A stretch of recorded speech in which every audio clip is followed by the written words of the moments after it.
Pour ces nouvelles coulisses, on fête un anniversaire, le 50e, c'est celui du Greta CFA, de Vendée en l'occurrence, puisque nous sommes à La Roche-sur-Yon, au lycée Rosa Parks, qui est dirigé par Cécile Maté. Bonjour. Bonjour Pascal. Alors on m'a dit que vous étiez CESUP, ça veut dire quoi? Ça veut dire chef d'établissement support du Greta CFA de Vendée.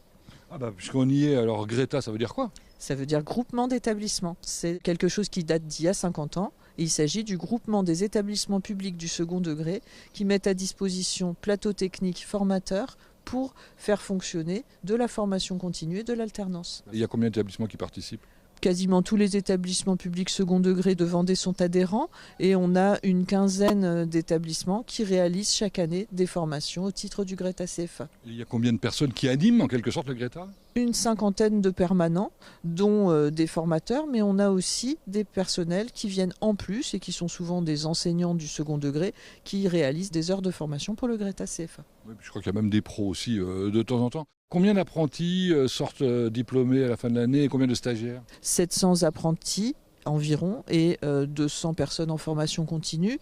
Selon la durée des formations, les diplômes c'est tous les 2 ans, donc pas forcément chaque année, mais on diplôme énormément de monde, on a beaucoup de réussite dans ce domaine. Le nombre de formations est absolument incroyable.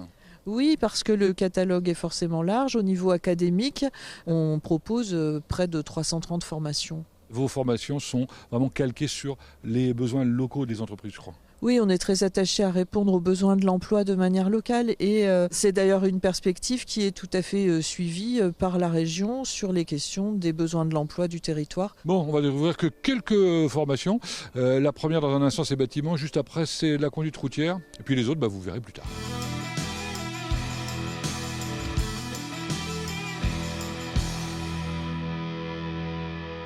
Vous avez vu l'immensité des bâtiments et cette fresque magnifique au milieu de la cour. Bon, alors j'ai rendez-vous, semble-t-il, avec Olivier. Ça doit être vous. Bonjour. Oui, c'est ça, bonjour. Alors Olivier, qu'est-ce qu'on prépare dans cette salle BTS bâtiment? Ici, on forme des futurs chefs de chantier, des futurs conducteurs de travaux, mais aussi des gens qui vont travailler en bureau d'études structure. Et votre rôle? Alors moi, je suis un des enseignants pros. Nous sommes 3 enseignants pros qui correspondent à peu près aux 2/3 de l'enseignement. Qu'est-ce qu'on y trouve dans l'enseignement pro? Alors on va y retrouver donc tout ce qui va être méthode, économie, structure et aussi laboratoire et topographie. Et alors l'autre tiers c'est quoi? Alors l'autre tiers, c'est l'enseignement général. D'accord. Combien de personnes ici? 12 apprentis sur 2 sessions, première année, deuxième année. En général, ils sont recrutés où? Alors on recrute très largement puisqu'on va du bac général au bac technologique, mais aussi des gens qui sont en conversion et qui veulent faire du BTS bâtiment. Des gens qui sortent de licence par exemple? Par exemple. On va voir avec Maxence, je crois. Bonjour. Où il en est lui? Bonjour Maxence. Alors donc ton parcours en 2 mots? Donc j'ai commencé par un bac STMG, ensuite j'ai fait un bac Orgo, donc en apprentissage dans la maçonnerie traditionnelle, et puis je suis en BTS bâtiment dans le milieu du gros œuvre. Et quelques ambitions pour après? Tout à fait, l'année prochaine j'espère bien faire une licence conduite de travaux. Tu habites où? Au Poiré-sur-Vie. Et tu travailles dans une entreprise au Poiré? Non, à la Motte à Char. Et là tu es en pleine période de préparation d'examen, c'est ça? Tout à fait, on est sur un projet de 2 semaines qui comprend un rez-de-chaussée et 2 étages. Que vous êtes en train de monter, tout va bien? Oui, ça va, on est en pleine réalisation de la maquette en ce moment. Bon, bonne chance alors et merci. Allez, on va plus loin, on va voir du côté des routiers.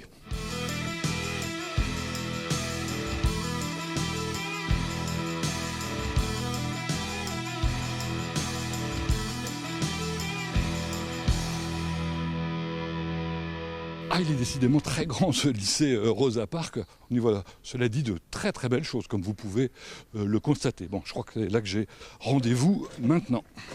Ça y est, j'ai monté les marches de la SMI. On m'a dit que j'aurais rendez-vous ici avec Jean, c'est bien ça? Jean, tout à fait. Bonjour Jean, alors vous êtes formateur en conduite routière, c'est ça? Voilà, en conduite routière et dans le transport routier. Depuis combien de temps? Depuis environ 25 ans. D'accord.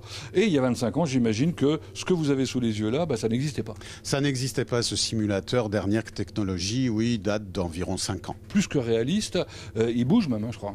Voilà, ils sont placés sur une plateforme dynamique pour rendre plus réaliste la chose. Alors qu'est-ce qu'on fait sur un simulateur? Je crois qu'on n'apprend pas à conduire. Pas forcément à conduire, pas forcément les bases, mais plutôt à sensibiliser ou à former sur les situations d'urgence. Par exemple? Des situations qui pourraient nous surprendre sur un gros freinage, très gros freinage ou un évitement. Bon, on va demander à Anthony, qui est en préparation là, si on y croit à ces situations quand on les vit sur le simulateur. Oui, franchement, on y croit, ouais. C'est assez réaliste. Alors ce qui est intéressant, je crois, j'ai aperçu ça tout à l'heure, c'est qu'après on peut analyser avec des chiffres. Le temps de réaction, le temps de freinage, tout ça, oui, on voit avec les chiffres. Est-ce que quand on se prépare à être chauffeur routier, on imagine tous ces écueils qu'on peut rencontrer? Oui, franchement, on pourrait s'imaginer vraiment dans la vie sur le simulateur. Ça représente des situations qu'on pourrait avoir sur la route. Anthony, bonne chance pour la suite. On va aller voir vos collègues qui vont nous raconter comment ça se passe justement la formation.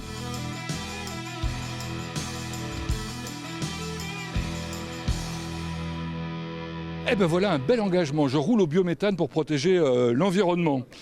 Pardon, je sens que je vais vous déranger. Est-ce que vous êtes Jackie? Tout à fait. Bon, on m'a dit que vous étiez formateur, c'est ça? Complètement. En quoi? En CAP CRM, conducteur routier de marchandises. D'accord. Et là, vous êtes avec toute l'équipe. Ce sont les collègues d'Anthony, c'est ça? Ce sont les collègues d'Anthony, enfin une partie, il en reste encore une autre moitié un petit peu plus loin, qui sont en train de réviser. Il y en a combien? 12 candidats. D'accord. Chaque année, ils préparent leur diplôme en combien de temps? En 10 mois à peu près. Ok, qu'est-ce qu'ils font précisément? Donc ils font toute une partie hors circulation avec une maniabilité des véhicules sur les pistes et une partie conduite avec les différents véhicules, le porteur et le super lourd. Nous on est sur du 19 tonnes. Bon. Et alors lui, il roule au biométhane. C'est facile à piloter ou pas? Ou c'est différent? C'est une prise en main qui est différente, mais c'est tout aussi simple. D'accord. Alors toi, tu t'appelles Tristan, D'accord. Tu prépares ce CAP depuis combien de temps maintenant? depuis la mi-octobre, donc ça va bientôt faire 10 mois. C'était un rêve? C'était un rêve, une passion que mon père m'a transmise, et puis c'est ce que je voulais faire. Donc tu es en entreprise À Saint-Philbert-de-Grandlieu, et tu habites? 5 ans loin, Ah oui, c'est loin ça. c'est ça. Bah, d'ailleurs, loin, c'est ce à quoi tu te destines, parce que je crois que tu veux être chauffeur routier international. Ça serait un projet, partir sur la route en tant que routier. Je te le souhaite. Merci. Bon, allez, on va plus loin, découvrir d'autres formations. Bon courage, messieurs.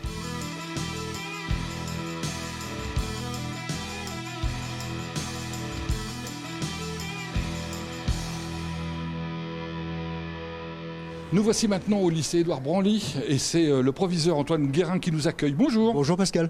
Monsieur Guérin, vous étiez CESUP, je crois, juste avant. Je l'étais encore il y a quelques mois, je suis maintenant président du Greta CFA.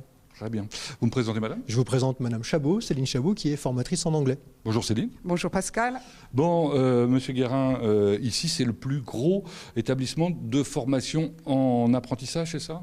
Oui, on a à peu près 300 apprenants, hein, c'est le plus gros site de réalisation de Vendée pour le Greta CFA Vendée. Dans quelle filière? Des filières très variées, la plus connue, l'hôtellerie, la restauration, on en a dans les domaines de la sécurité et bien d'autres. Ailleurs en Vendée, il y a des tas de formations, on l'a bien compris, dont certaines un peu originales. Je pense notamment à l'IFAS de Chaland, hein, donc l'Institut de formation d'aide-soignante. On va parler de mode aussi, je crois. Les métiers de la mode qui sont présents là-bas sur le site de Chaland et également au lycée Branly, un CAP métiers de la mode et du vêtement flou. Alors vous représentez en quelque sorte l'enseignement général, parce qu'il faut ça, à côté des enseignements professionnels, en quelque sorte. L'anglais, c'est essentiel dans beaucoup de filières. Tout à fait. Essentiel dans toutes les filières. Toutes carrément, vous n'avez pas peur de le dire. Oui, parce que je défends l'anglais. Évidemment. Et là, par exemple, je vous ai entendu parler d'Erasmus. Vous venez de faire quelque chose dans ce cadre? Oui, nous avons organisé un séjour linguistique avec un de nos pays partenaires en Europe. Les jeunes étaient enchantés. Deux mots juste sur votre enseignement. C'est à tous les niveaux? Du CAP au BTS. Dans toutes les filières? Dans toutes les filières. Il faut savoir s'adapter. Tout à fait. L'adaptation, c'est le maître mot, en quelque sorte, ici, à la fois pour les formations et pour les gens qui sont formés. C'est une des qualités premières du Greta CFA Vendée. On a des jeunes qui ont des parcours très variés. Certains ont fait des formations générales dans des domaines différents, la comptabilité par exemple, et puis se retrouver ici en formation à suivre une formation en CAP cuisine par exemple. Ah, c'est ce qu'on va découvrir? Oui. Ah bah très bien. Allons-y alors.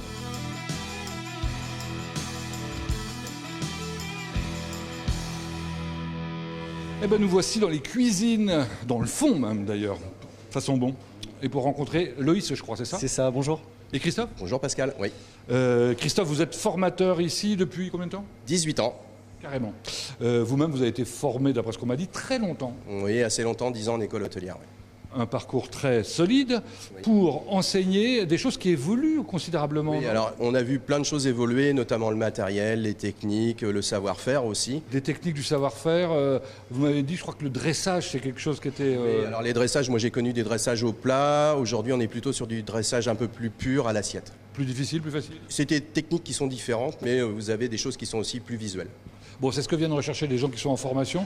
Formation TGV. TGV en 8 mois à peu près, donc c'est des jeunes qui viennent un petit peu de partout et qui viennent se former sur une année scolaire. Il y a beaucoup de demandes, il y a beaucoup de restaurateurs qui cherchent des jeunes et des moins jeunes avec des compétences. Alors justement, Loïs, des jeunes et des moins jeunes, hein. Il y a un mélange d'apprenants. Ouais, clairement, dans la classe, là, on a vraiment une diversité qui est vraiment intéressante pour nous.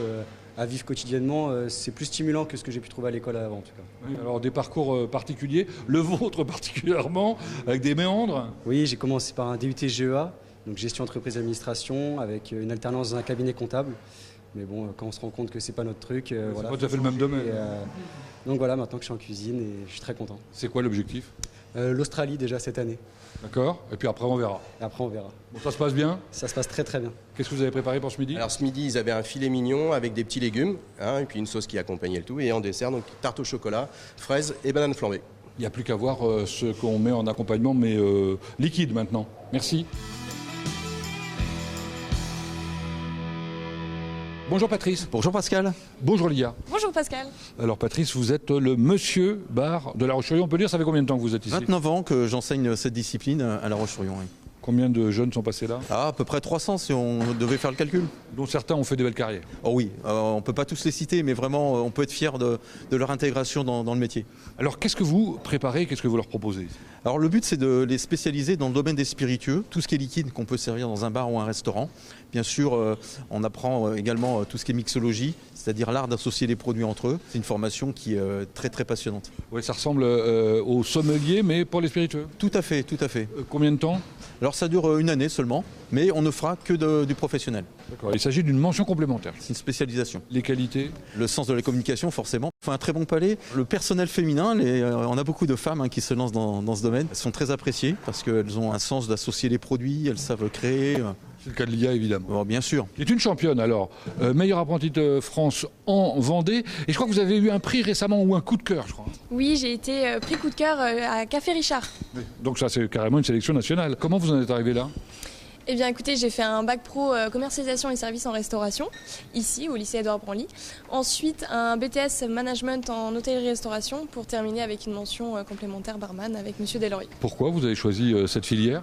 Car mon père est restaurateur et donc j'ai été baignée dans la restauration depuis toute petite, donc c'est une passion. C'est naturel. Tout à fait. Très bien. Merci de nous avoir accueillis. Bien, de rien Pascal et à très bientôt.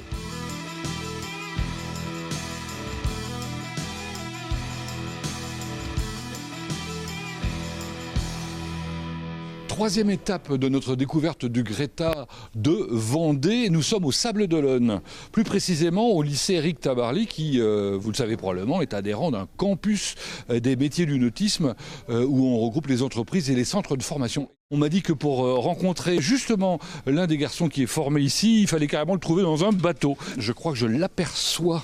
Benjamin, il est dans la cabine en train de couper les fils. Bonjour Benjamin. Bonjour Pascal. Excuse-moi de te déranger, je pense que tu es en pleine épreuve. Épreuve de quoi? Épreuve de pose d'option ou d'un équipement électronique ou mécanique sur un bateau. Bon, en fait, qu'est-ce que tu fais ici? Tu suis tes études depuis 3 ans. Je fais des études en maintenance nautique au lycée Éric Tabarly depuis 3 ans, donc je suis en terminale et en même temps je suis en alternance pendant la période scolaire. Tu as choisi l'alternance dès la seconde parce que tu considérais que c'était quelque chose d'important? Alors non, j'ai pris l'alternance en terminale pour avoir le plus de technicité possible, en tout cas avoir le plus de connaissances possible dans un secteur qui est assez complexe et on va dire étendu. Et l'alternance, tu l'as fait dans quel type d'entreprise? Dans une entreprise de réparation de mécanique nautique qui se trouve sur les Sables d'Olonne. Alors comment ça se passe? Ça se passe très bien. Aussi bien dans l'entreprise qu'ici? Exactement. Alors en entreprise, on a tendance à apprendre beaucoup plus de choses côté mécanique, mais ici on apprend surtout à avoir une façon de travailler qui est très importante en entreprise. Et puis alors il y a tous les enseignements généraux, j'imagine. Exactement, alors on a un tronc commun qu'on a avec les lycées généraux, par exemple le français, les mathématiques, mais on a aussi des matières qui nous sont exclusives, par exemple la PSE qui vient remplacer un petit peu la SVT des lycées généraux, et aussi l'analyse mécanique qui nous permet de savoir comment fonctionne un système ou de savoir dessiner des plans, des schémas et créer des pièces en 3D. L'avenir, c'est quoi? Commerce nautique, toujours en continuant dans ce secteur que j'apprécie beaucoup. Très bien, bon bah écoute, je te laisse dans ton épreuve parce qu'il ne faut pas rater quand même, ce serait dommage. Ouais, plutôt, ouais. Allez, bon courage.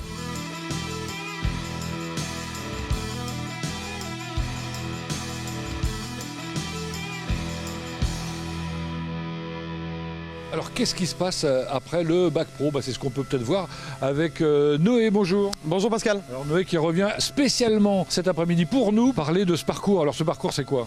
Alors ce parcours c'est donc déjà le début en bac pro maintenance nautique que j'ai poursuivi donc en 2 ans en BTS donc technico-commercial avec le Greta qui m'a permis donc de m'orienter vers une alternance au sein du groupe Beneteau. Alors pourquoi tu avais choisi cette filière au départ? Alors pourquoi cette filière? Parce que moi déjà je suis un amoureux du monde du nautisme et donc j'ai directement voulu me spécialiser là-dedans via le bac pro maintenance nautique. J'ai toujours été dans le profil très commerce, donc j'ai voulu m'orienter vers le commerce avec le BTS technico-commercial qui vient dans un second plan. Et on peut dire que les Vendéens ont un peu de chance quand même d'avoir cet outil, quoi, ce lycée Tabarly qui est exceptionnel. Alors on a beaucoup de chance effectivement d'avoir des locaux et un corps enseignant qui est vraiment à notre écoute. Et du matériel. Et du matériel, etc. Bon, alors tu es maintenant un spécialiste de tous les matériels. C'est quoi celui que tu as présenté au BTS? Alors moi c'était vraiment typé donc présentation technique, donc c'était un boîtier Synapse qui nous permet donc de géolocaliser nos bateaux et de recevoir des informations. Donc nous on l'utilise beaucoup dans notre entreprise en location pour voir ce que font nos clients et pour en cas de problème pouvoir intervenir au plus vite. Alors c'est quoi ton avenir maintenant? Alors mon avenir, moi je continue donc 1 an de plus en bachelor, management et gestion d'entreprise au sein du groupe Beneteau et après continuer avec le groupe, je l'espère, pour plusieurs années. Bon, merci Noé. Voilà. Allez, on va voir le directeur de l'établissement quand même pour la conclusion.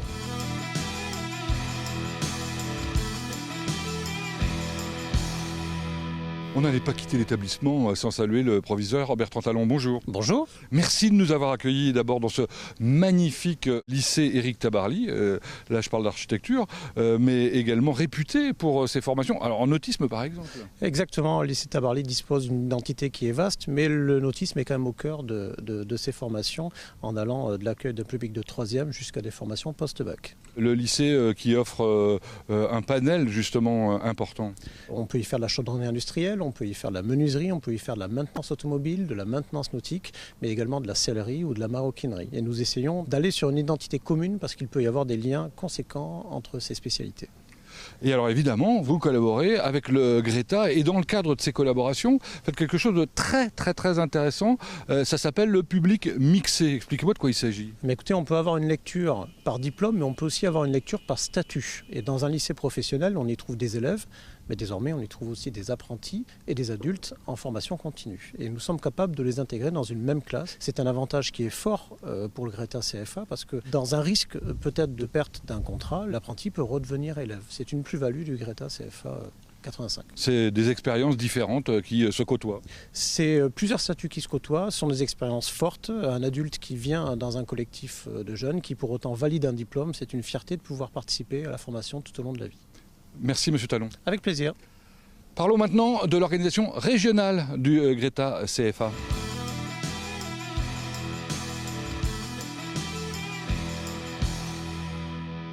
Nous sommes arrivés à Nantes cette fois-ci pour découvrir la DRAFPIC. C'est ce qui chapeaute en quelque sorte les Greta.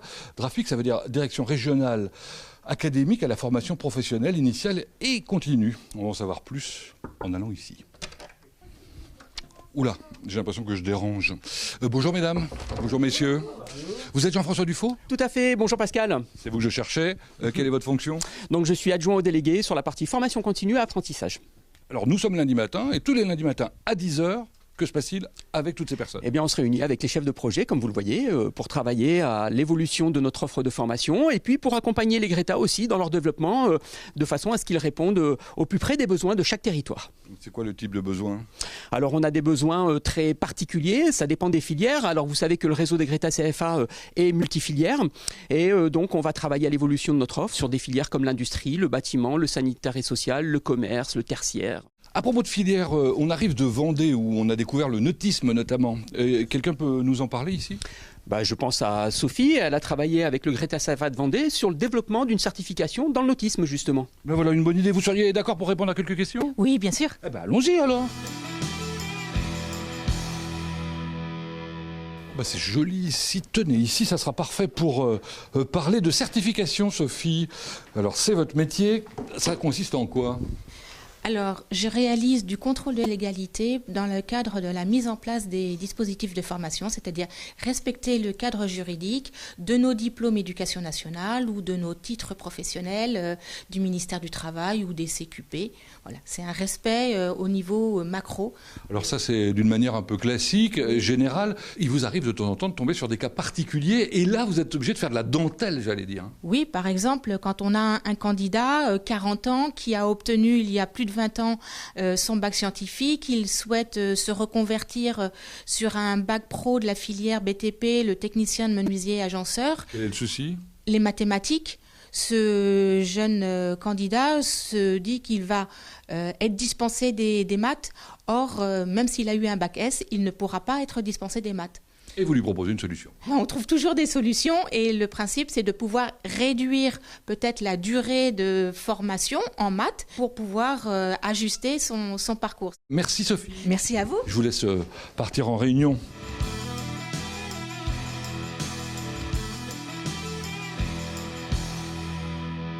Le pôle système d'information et de communication, je pense que ça veut dire service com. Bonjour mesdames.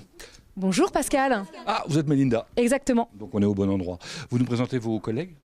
Christine et Nathalie, avec qui on travaille sur le pôle com à la promotion de notre offre de formation. Offre de formation particulièrement complexe, on l'a vu, et alors nombreuse, combien de formations ? Plus de 600 formations sur l'ensemble de la région. Le premier outil que vous utilisez pour communiquer, c'est quoi ? Le site web académique.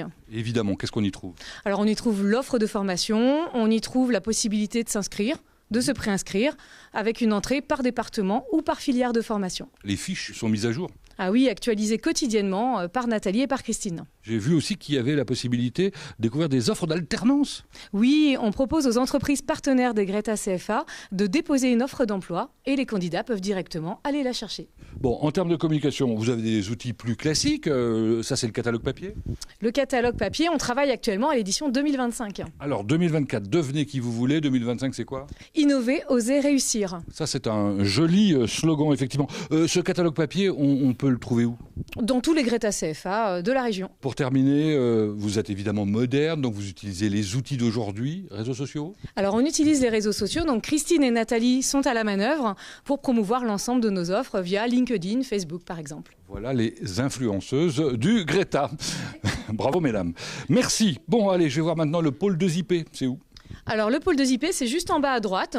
D'accord. Bon, bah merci. Au revoir, mesdames. Au revoir, Pascal.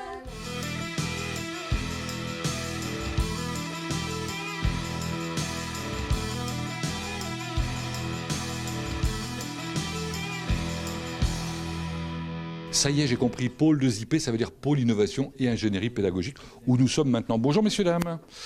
Vous êtes Daniel ? Oui, bonjour, c'est ça. Alors vous n'êtes pas du pôle 2IP ? Non, moi je suis au service informatique, moi. Très bien. En revanche, je reconnais Emeline, Jenny et Julie qui font du contenu pédagogique. C'est pas votre cas. Moi, je suis développeur ici et on a mis en place un outil assez innovant qui s'appelle le livret numérique apprenant. Donc, qui a pour objectif, en fait, tout simplement de donner accès à l'apprenant au suivi de son parcours pédagogique tout le long de sa formation. Il n'est pas le seul à pouvoir y accéder, hein ? Tout à fait. Il y a plusieurs acteurs. Donc, il y a l'apprenant, le tuteur en entreprise, le formateur et le coordonnateur pédagogique. Alors, comment il utilise cet outil ? Alors, c'est une plateforme qui est en ligne et donc, en fait, il suffit de se connecter avec un smartphone ou avec un PC, et puis avec un identifiant, puis un mot de passe. Je sais qu'il a une particularité, ce livret, dont vous êtes particulièrement fier, c'est que c'est fait d'une manière collaborative, expliquez-moi. C'est exactement ça, donc c'est la singularité de cet outil-là, c'est qu'il a été développé et conçu dans un esprit collaboratif, donc les formateurs nous font remonter leurs besoins. Collaboratif et donc évolutif. Beaucoup de succès, j'imagine. Tout à fait, une centaine d'apprenants dessus, et ça a tendance à se généraliser, donc on est très content de ça.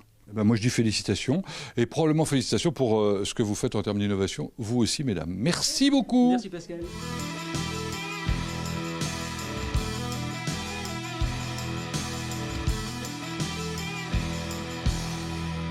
Ah, on m'a dit que si la porte était ouverte, je pouvais vous déranger. Bonjour. Oui, pas de souci. Bonjour Pascal. En fait, c'est surtout que vous pouvez être disponible à ceux qui viennent vous voir. Vous êtes en train de paraffer. Eh oui, c'est ça, une grosse partie de mon activité, je paraffe. Mais pas seulement, vous dirigez surtout la DRAFPIC. Alors, c'est quoi la DRAFPIC ? Alors, la DRAFPIC, délégation régionale académique à la formation professionnelle initiale et continue. Nous, si vous voulez, on est là en soutien, en support des Greta CFA. Donc sur les aspects juridiques, sur les aspects ressources humaines, sur des aspects communication, on apporte des réponses, on vient les aider, on les supporte. Vous fêtez cette année les 50 ans des Greta, une histoire longue avec des moments importants. Il y a un moment très important il y a quelques années qui s'est déroulé. Une loi sur la liberté de choisir son avenir professionnel. Et dans l'académie, le choix a été fait de fusionner les Greta avec les CFA. Donc c'est pour ça que vous avez visité des Greta CFA. L'idée, c'était bien d'offrir une formation, le même endroit pour la formation initiale en apprentissage et la formation continue gérée par les Greta. Et a priori, ça a plutôt bien démarré cette fusion et votre avenir, j'allais dire, il est radieux, non ? Alors l'avenir, il n'est jamais certain, mais effectivement, on essaie de faire en sorte qu'il soit radieux. Nous, aujourd'hui, on arrive à offrir de la formation sur tous les champs professionnels. Vous avez dû le voir sur les différents centres. L'idée est bien de continuer là-dessus et de rapprocher encore plus avec les lycées professionnels. L'idée pour nous, nos valeurs de service public, c'est offrir une solution unique à tous les citoyens, que ce soit en formation initiale, en apprentissage, en reconversion professionnelle, pour les demandeurs d'emploi. Ils viennent nous voir, on les forme. Voilà, la porte vous est ouverte. Merci en tout cas pour votre accueil. Merci beaucoup et puis dans 50 ans.